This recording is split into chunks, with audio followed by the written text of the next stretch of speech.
I'm very excited. We have a special guest coming right up now. As you know, a big focus of the New Hampshire Rebellion the last 2 years has been the presidential candidates.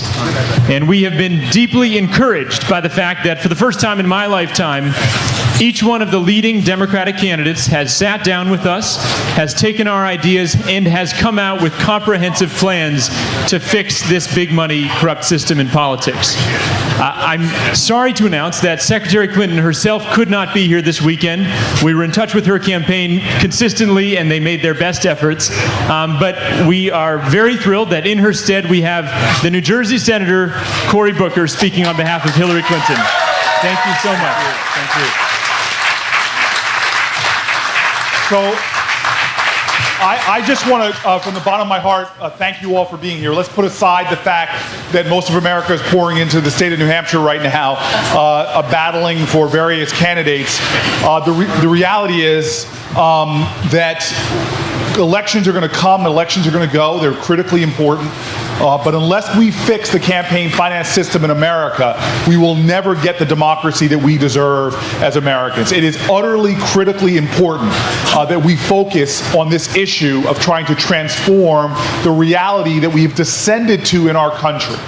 Look, I began my political career on the streets of Newark, New Jersey. I really actually began even before that as a tenants' rights activist and lawyer, fighting to get people the basics: heat and hot water, a roof over your head, the security that comes from neighborhoods, in one of our poorest census tracts in our nation. And it's outrageous to me that in a nation that professes to believe in the value of the voices of all, it professes to believe that we should have equal justice under the law, professes to believe in one vote, one person, one vote, that we are creating a campaign finance system that undermines that truth. We're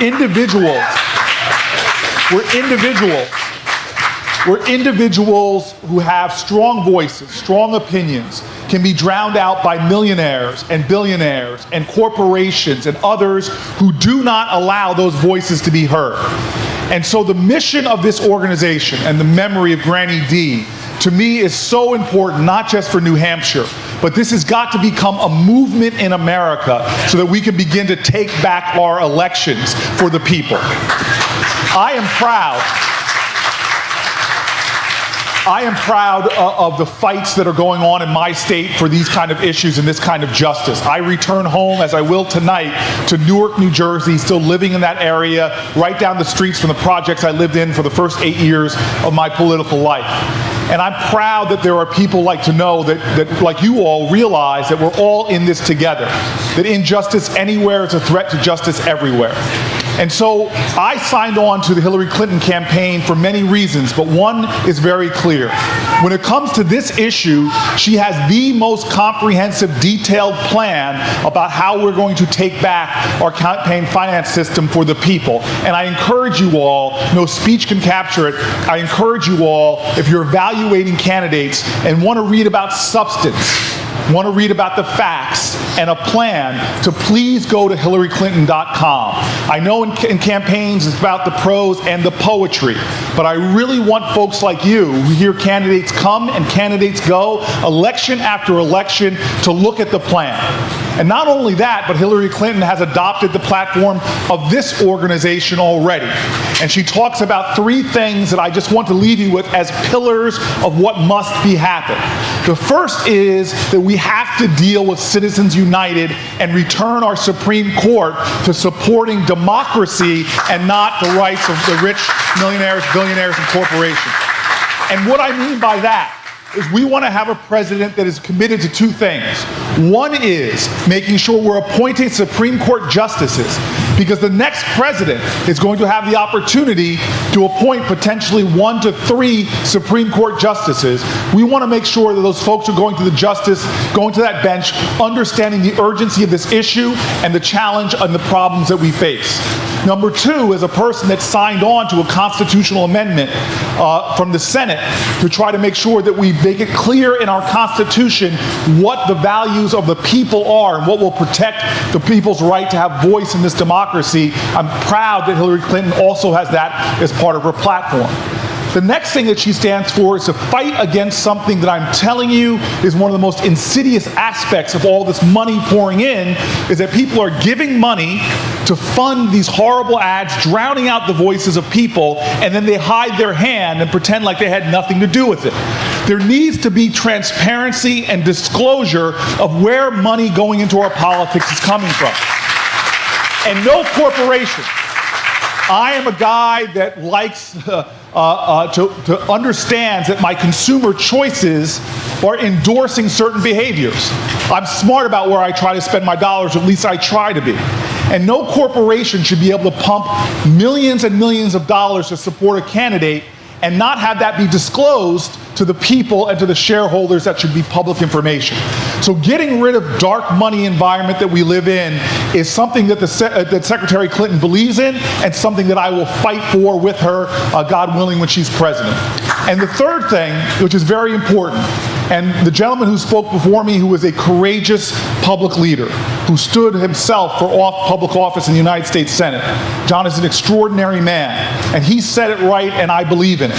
We have got to get to a point where we understand that public financing of elections, that small dollar public financing of elections, to me is what can ensure, and in Hillary Clinton's platform, what can ensure that we have the kind of democratic process that we deserve. And that's the last pillar of her. I need to leave now and go to another event, but I want to put that aside. I am going to pour my heart out for electing Hillary Clinton, but we all know the truth of our democracy. If we put great leaders in bad systems, we're not going to get the democracy we deserve. We have to fundamentally work now to change the system. And I'm not just talking about campaign finance. I'm happy that this organization also talks about the outrageousness of gerrymandering, of allowing politicians to pick their people as opposed to people to pick their politicians. I respect that, but I'm telling you right now, I have learned the hard way. As Martin Luther King said, change will not roll in on the wheels of inevitability. It must be carried in and worked for and fought for by people who are willing to stand up for it. It was Frederick Douglass said, in life you don't get everything you pay for, but you must pay for everything you get. And I'm not talking about money, I'm talking about paying with sweat, with struggle, and with service. This cause, under this tent, look around you right now.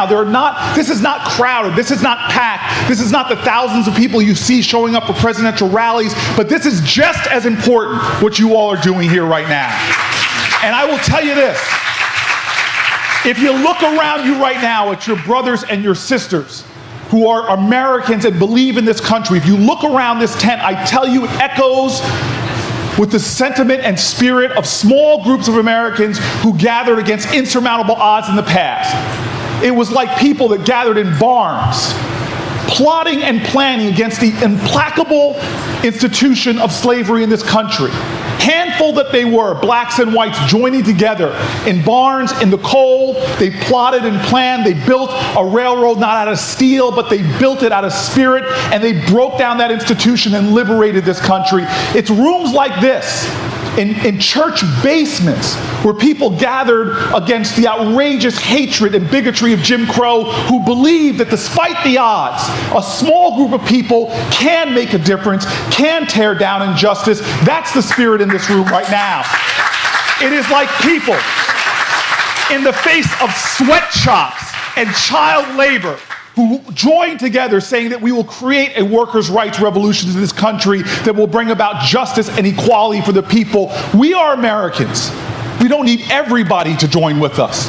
But when the cause is righteous, when the urgency is just, when we are willing to sacrifice for our country, we can drive change that other people say is impossible. And so I'll tell you right now, as a guy who is in Washington for 2 years now, and watch politicians have to spend inordinate amount of times running around chasing money, hours and hours of phone calls that could be used reaching across the political aisle, having dinners and lunches and creating the kind of bonds that are necessary to move our country forward, not in a right way, not in a left way, but in a forward way. This is what we need to turn people's attention back to, that we as Americans have more in common than we do have difference. And our differences matter, but our country matters more. So I challenge you right now not to lose faith. I challenge you to press forward. I challenge you to make this an issue just as real for Hillary Clinton and Bernie Sanders as it is for Trump, Cruz, and Rubio. We have to make this not a right or left issue, but the issue that is truly about the salvation of our country. And dear God, if we do that, I tell you this, that one day we're going to get back here in New Hampshire under this tent, and in that pantheon of heroes like Ella Baker, and that pantheon of heroes like Harriet Tubman, and the pantheon of heroes like Susan B. Anthony, the champions for freedom, elevated into that pantheon will be a woman whose memory we should all hold tight, and that's Granny D. Thank you very much. Thank you so much, Corey. We'd like to present, here we have rolled up from James Madison himself, 219,000 signatures. They are literally all printed out. Wow. Of citizens around the country who've signed the Fight Big Money Pledge. And if we could just take a quick picture, presenting these on behalf of to Hillary Clinton by way of Senator Booker. And of course, we need to also send you away with a New Hampshire Rebellion hat. It does get cold in here in winter, and one for the secretary, if you wouldn't mind. All right. And a little bit of. She has hair to protect her head, like me. And a little New Hampshire sweet maple candy. Thank you. God bless you. Thank you for coming. Thank you for having me. Godspeed in this election. Thank you. And we'll see you.